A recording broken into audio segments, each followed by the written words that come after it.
practically the only place in the world where you can hold an intelligent and profound conversation in the street without being either A, arrested or B, honked at, is Ireland. Not just a country, more a state of mind. Like Provence, life is lived on the streets, and like Provence, there is time for the young and old.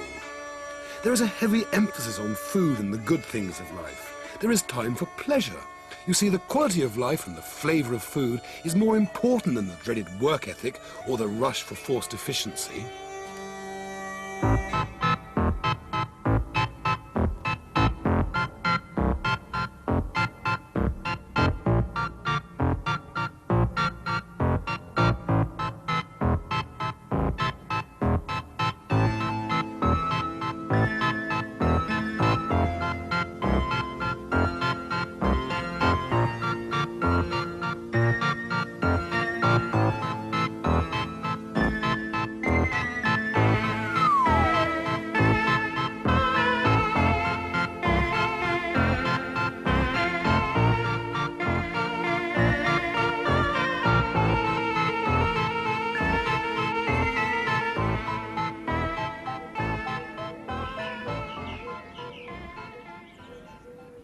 Longville House sits proud, not on a knoll or a hill, but an eminence. Great word, great place, overlooking what they call the Irish Rhine, the Blackwater River, famous for its fine salmon runs. These rich acres with trees planted to celebrate the Battle of Waterloo that surround the house provide most of the produce from beef and lamb to fish, from asparagus to strawberries, that the present incumbents, Jane and Michael O'Callaghan, use in the restaurant.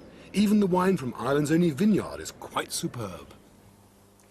This is fabulous wine. It's a shame it's the last bottle. Is it truly the last bottle you've made? Absolutely the last bottle. We kept it for you, Floyd. That's wonderful. When will there be some more? Hopefully in September, October, if we get any sun. But today is the 1st of July and we have a fire on, so it's not looking too good. Never mind, never mind. Anyway, let's get down to pigeons, because pigeons people think are humble, common, peasanty. How do you persuade them in your fabulous dining room to eat such a thing as they might think is a bit, you know, not too good? Give it a lovely sauce, fabulous sauce, and give it a nice accompaniment also.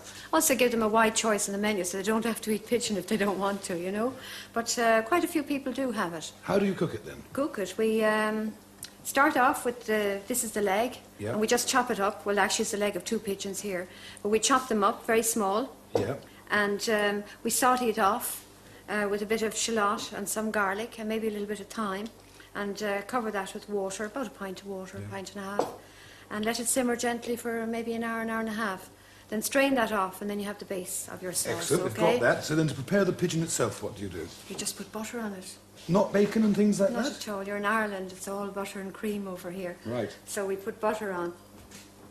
Now, how long does that stay in the oven for then? How long would you think it should stay in the oven now? I'd say probably 20 minutes. No. How long? 10, 12. It's going to come out pink and people yes. are going to send it back. You've got to eat it rare. If you don't eat it rare, you might as well eat this. Here, take it and eat it. It's the same thing. OK, well, you take it and cook it and pop it in the oven. Will you eat it? I certainly eat it. Okay. Now, I just tell you about this wine. It's a Riesling sort of wine. It's the only vineyard in Ireland. It's called Chateau Longville. It's absolutely brilliant, and it's as rare as anything. It's very worth drinking. Nice and close there, Richard, OK? Jane, can you explain exactly what's going on, please? John is making a brilliant sauce here, Floyd.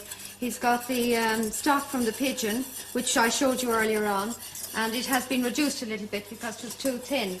And he has reduced red wine. He fried some shallot, he fried some little bit of garlic, and thyme. We're using thyme because we have thyme in the garden at the moment. And now he's just beating in some butter into it to thicken it. To enrich in it. Absolutely superb. OK, So well, I we reckon that pigeon must be ready, mustn't it? Yes, I hope it is. It's a long 12 minutes if it isn't. There we go. See? So you just carve that. Yes. And John will put the sauce on the plate. That's okay? right. Now, this is just right, Floyd, look. OK, carve away. Yeah. Oh, it's beautifully Is it pink. lovely? That's absolutely now, superb. Will you eat it that way? Yes, I will, I will. Good. I'm going to have to put down to that bowl. That's the way it should be. See? Pink. Jane, sorry to interrupt, there's someone at the blinking kitchen door Oh, no. there. No, sorry. I'm sorry about that. Okay. I am trying to make a Thank you television very much, programme, thanks. Jane. It is a bit Is there some inconvenient. Isn't it spinach? strong? Strawberries, Thank can you take these away, please? Please, Thomas, would you ever take this spinach? I'm sorry about that, That's Floyd. quite all right. I'm It's quite sorry. all right. Now get on with the Business carving. has to go on. I I'm don't see sorry. why. I'm sorry. I don't see why well, at all. It can't stop, Floyd. Just can't all stop. Is that all from the garden, honestly? Yes, everything. We didn't go into town and buy it and bring it through the window just for you. Touché. OK, get on with it then. John, can we have the sauce, please? Yeah. I think Madame here is nearly ready. Very hard to carve when you're looking at me. You got it. I have it, have I? You have it. Yeah, Give it one big one there. Okay. OK, pour the sauce on the plate, please, John. Snap to it. We've got a television crew waiting here. And Richard, you look at that very nicely. You see that lovely, rich, red sauce poured over the wonderful white plate with the pigeon breasts on. And Richard, up to me for a second. Everybody thinks I've done nothing on this programme. Actually, I've cooked the cabbage. It's beautiful cabbage from my 3-acre garden here, walled garden, by the way, simmered gently in butter with little raisins in it. Absolutely superb. And, of course, it makes the dish. Now, look at that. A really super meal. 3-handed it was. Magnificent. A humble pigeon elevated to heights of gastronomy you've never seen before. And back up to us again, please, because we want to make a little speech about vegetables. Do you think they really taste so much better coming from the garden? Or is that just sort of nonsense, really? No, it's not nonsense. They have to be better. That cabbage was growing half an hour ago. And it's beautifully fresh, and it'll taste completely different to something that's sitting in the shop for the last week. Here's the fresh vegetables. Yeah.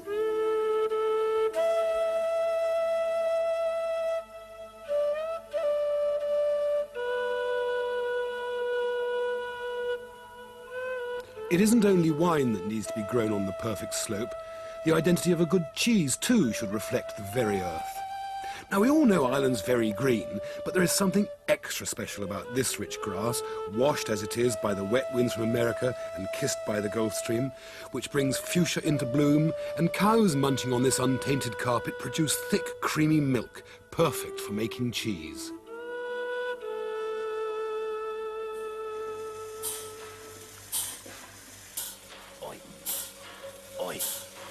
There we are. Thank you, my dear. Once upon a time, in a university in Dublin called Trinity College, there was a dashing young professor of philosophy. And one day, as professors do, he fell in love with a charming young lady. And they didn't want the hustle and bustle of academic life in a busy capital city, so they ran away here to the western coast of Ireland, the furthest extremities of Europe. And they fell in love. They were so deeply in love. They got married, and they had little cheeses. Sweet, isn't it?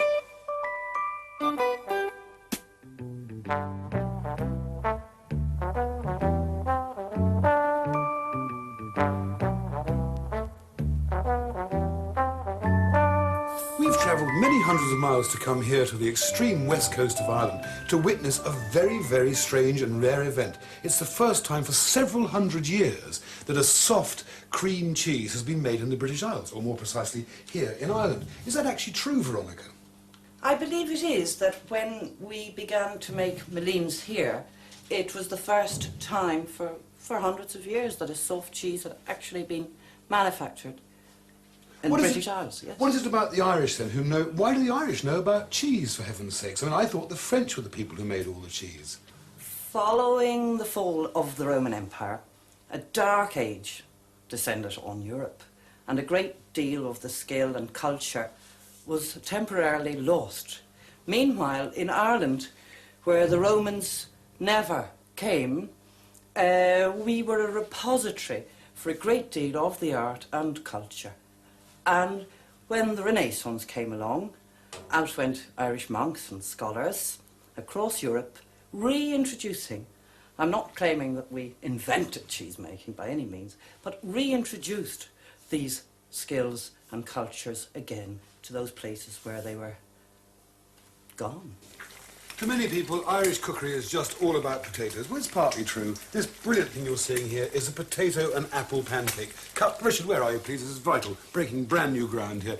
Potatoes, that's the whole thing here. This potato and apple pancake is traditionally made by mixing mashed potato with flour, rolling it very thin like a pancake, stuffing it with apple, folding it like an apple turnover, and frying it in butter. What they don't say in the recipe books, but what I'm going to tell you should have to do, is pour whiskey over it, like that, and then set fire to it, and you absolutely have something that should dazzle even these academic and very brilliant cheesemakers. And if it doesn't, I won't eat their cheese. Is that okay? Right, there we are. That is a new thing of apple and potato pancakes. Can I give you a little tiny bit? Yes, please. Brilliant. I like quite a generous helping. A generous helping. Norman and Veronica are these brilliant people who I told you about in the fairy tale when we started, fell in love all those years ago, dragged themselves off down here to this romantic part of the world and made brilliant cheeses. Taste that, if you would, please, because I think it's quite brilliant. That's good. And you've got to do it quickly because we haven't got lots of film, OK? Just say it's really brilliant. Really super. Great. Quite brilliant or very brilliant? Very brilliant. A definite breakthrough. Brilliant. An Anglo-Irish first. Absolutely. Superb. Right, we can't have any more of that. Thank you very much indeed. You can eat that after you've done your work, because what I want to know, really quite seriously, this is a cookery programme, we do try to give you information too, is about your brilliant cheese. Now, can we start with this one, which I think is very young, isn't it, Norman? It is, yeah. This is a young cheese. You can see it's young inside. Can you just say why exactly you can see that? Well, you can see the cheese is ripening here from the outside. Yes. And it still hasn't ripened all the way through. But it's very mild and it'll be very nice. May I taste a bit? Yeah.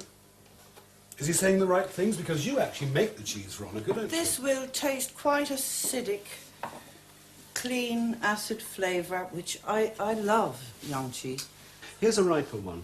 This one here is very ripe. It's ripened right the way through. Do you see what I mean? Compare it there. Yes, indeed. Yeah. It's very strong. It's got a fairly strong smell to go with it. It's sort of strictly for the initiated, I think. Does a beautiful countryside make a beautiful cheese? Yeah, I think if you're happy somewhere and doing something well, it's going to show through in what you come out with and what you make. And the cheese seems to be happy here. I mean, this is a taste of your home, isn't it? Well, there's no point in fighting with the environment that you're in. Why not make something and do something that's going to fit in with it? There's no point in making something to be better off in a desert, is there? I tell you what, the toy and strife doesn't fit in here. I haven't seen your lovely Irish locks yet. Off with the hat, if you don't mind. How do you know I'm not bald? Well, that's the chance I'm going to take. Wow. That is beautiful. Now listen, you've come all this way from Dublin. You've forsaken, you know, the port and the parties, the conversation of Joyce, Nietzsche, J.P. Donlevy, all that lot. Was it worth it? Oh, the boring old soaks in the pubs of Dublin. Ooh. Ah, come on, you can replace the port with porter, and you can have some very interesting conversations down here. No, I think we're very happy here. We have a nice family and a lovely place to live, and it's really nice putting a bit of this part of the world into a lot of other ones, of our cheese turning up in London, Germany, all over the place, and people enjoying it, enjoying where we live. Good luck. Good luck.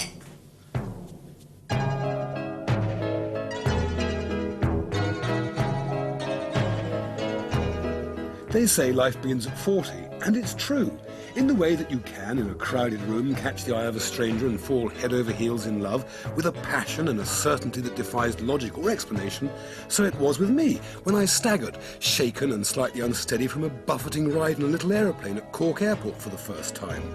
Quite frankly, Ireland gobsmacked me. And I don't care if this sounds pompous or pseudy, I felt a sense of excitement and thrill that had been missing from my life for years. Phew!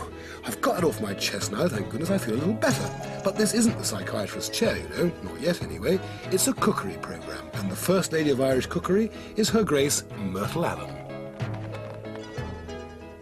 I was relaxing... I beg your pardon?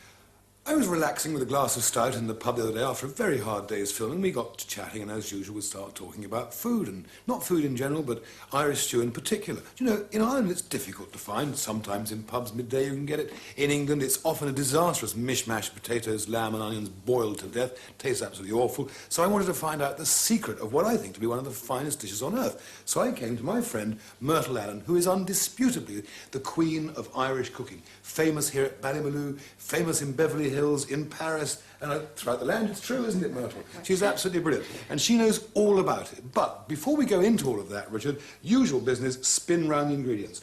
Most important thing is a splendid shoulder of lamb, traditionally butchered. More of that later. Spring onions, new potatoes, not the flowers, OK? Young baby carrots, a bit of fresh thyme, a bit of fresh, I forgot the name of that, Myrtle. What's that? Marjoram. Marjoram, a bit of fresh marjoram.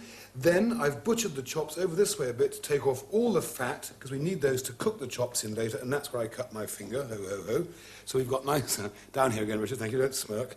We've got these nice cutlets to saute off later on, bit of parsley to garnish it off with. Over here, we're going to need some stock. We use this piece of bone, stay there, Richard, from the end of the lamb there, pop that in with the tops of the spring onions, a bit of thyme, parsley stalks, economical use of parsley stalks, a few chopped carrots, covered with water, like that, and that's put on to simmer to make our stock.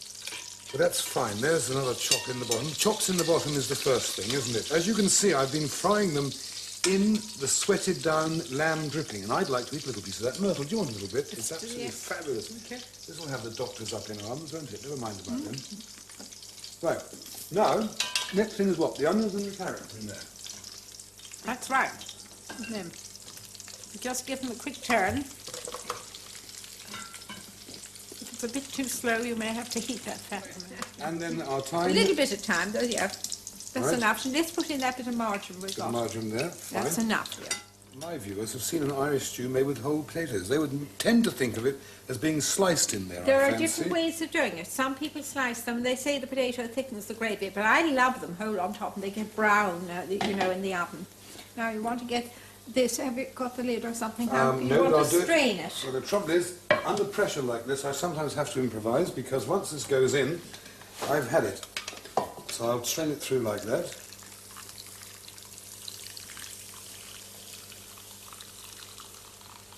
Now, it doesn't have to cover the potatoes, does it? Because with the lid on, they're going to sort of steam and glaze as they cook. And by the way, you don't need to throw that away. You could wait for that to be cold. You could chop it up into little bits. You could toss it with a bit of vinegar or something, couldn't you? Well, you could. Or something. You wouldn't necessarily throw that away. What would you do with that? I'd give it to the dog, actually, myself, I'm afraid.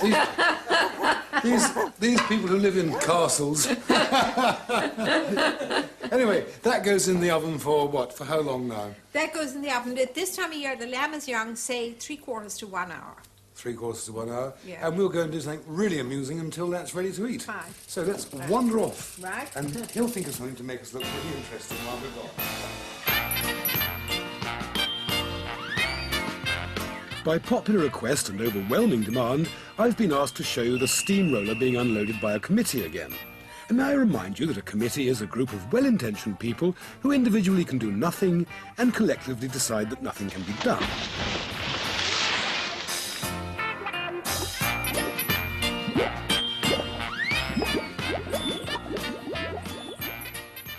The Irish stew, in the name of the law, the producer made me say that bit, turned out to be superb. But after simmering for an hour or so, it's worth skimming the fat before serving. There's no hard and fast recipe for this classic dish, and Myrtle Allen sets greater store on the quality of ingredients rather than the variety of them. If I had seen you a week ago, my butcher had brought me in a sward of grass from the pasture that he likes to fatten his beef on. And it contained so many little flowers, the clovers, the red and the white, many, many grasses and plants. He won't give his cattle, for instance, silage. He looks for sweet hay with plenty of meadowgrass in it, which of course is very uneconomical for farmers to grow. So we still have these people in the country, and they need to be encouraged. Is there any other place in the world you'd rather be than here in Ballymaloe? Well, I haven't had a chance to try. You see, I've been here a long time, since I was 19. And maybe there would be, you know, I wouldn't mind the Pacific, but I have a feeling it's not what it used to be. Thornley House near Kinsale is a great place for the crack and a fine plate of grub, run by my old chum Billy Mackesy. Hi, thank you.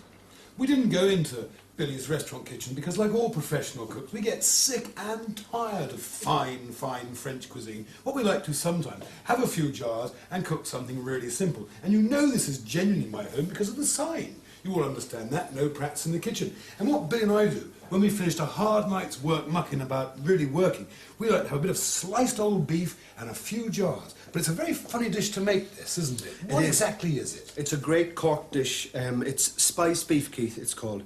What they do is they corn the beef, put it into water and a proportionate measure of, say, saltpetre, things like that. In fact, we're going to interrupt ourselves here. This is, in fact, the third take we've done because the director still hasn't understood what corned beef is. He actually thinks it's got corn in it, OK? Billy, in 5 simple words, what is corned beef? The expression corned beef means that the beef is pickled in a solution of saltpetre, water and maybe salt extract. Oh, yeah. And the reason you corn it is because besides giving it this beautiful flavour, it also tenderises the meat. Sure. And then after you've done that for about a week, Indeed. You mix it up with all this explosive-looking mixture of gunpowder. Right, Keith, what we've got here, as you well know, you have your ground black pepper, your white pepper, your cayenne, your allspice, your nutmeg, you've got your brown sugar, your cinnamon, your juniper berry, your saltpetre, and your ground cloves. And you whack the whole You lot do indeed. in like that? You do. Okay. Get a fistful of it in your Yeah. hand like that.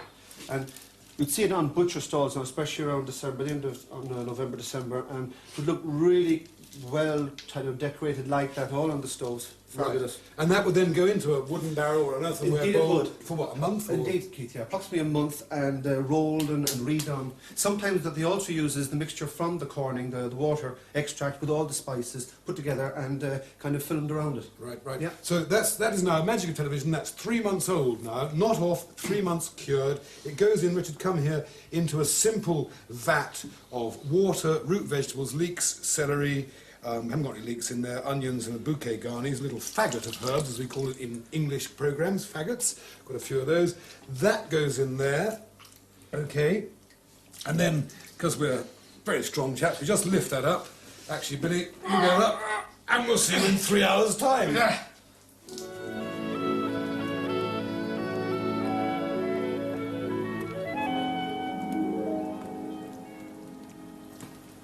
Ah, there you are. I've just been microwaving this mashed potato, which I cooked earlier.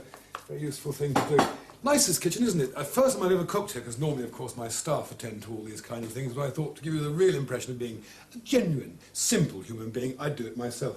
And because we like simple things, the good thing to eat with spiced beef is a thing called colcannon, which is mashed potato, hot chopped cooked cabbage, okay, over here a bit, Richard, difficult for you I'm sure, chopped shallots, or I beg your pardon, not shallots, scallions or spring onions. We put a handful of those straight into the mashed potato like that, whisk it up a little bit, stir them in, then we put in some hot milk. There are no quantities or measurements to this, you do this the way it sort of feels right. And by the way, you don't particularly, back to me please Richard, you don't particularly cook this for a dinner party. It's the sort of thing you do when friends drop in unexpectedly and you've got just potatoes and onions and cabbage lying around the place, you know. Right, whisked up in quite well there. Then some of this lovely Irish cabbage, hearty cabbage, slightly boiled and chopped fine, like that.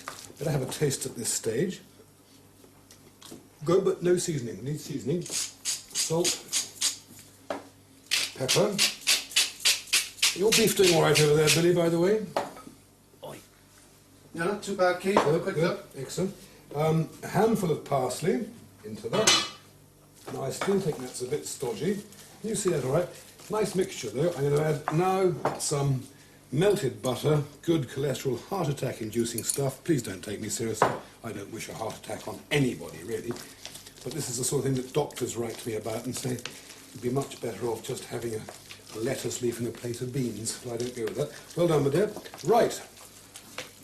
That is the colcannon. Off with the lid there. See how they're getting on. Oh, boy. Richard, that is superb. Doesn't that smell good? It smells like an oriental spice parlour, you know, as opposed to a simple Irish kitchen. Get rid of that over there.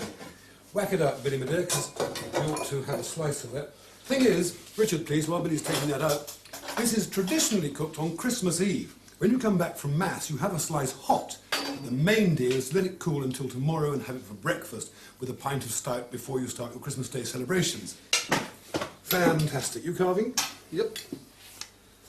I'll dash up some potato here. But the trouble is with this, you know, it's a superb dish, but it isn't the kind of thing that the high-flying punters in smart restaurants are going to get, are they? A, they think it's not good enough, and B, the cook isn't going to offer it to them. Okay, let's look back after the last couple of years.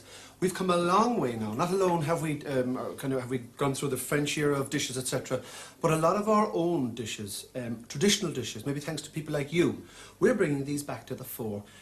Time will give us a chance to put these back on the menu. I have no hesitation. Your programme is going to do that. The awareness is going to be made. Because that is flavour, it's something that's not in the books. You know, God only knows probably, but I do think it does stand a good chance. It does stand a good chance. It's tasty, it looks well to the eye. Yeah. Maybe in a cold starter with various little types of salads around it. You know, someone could take it from there. I'll tell you what it does do to you. It gives you a brilliant thirst, doesn't it? Because it is very, very spicy, this beef. Oh. Slancher. Slancher stock. Not all stock. Good, isn't it? That's very good.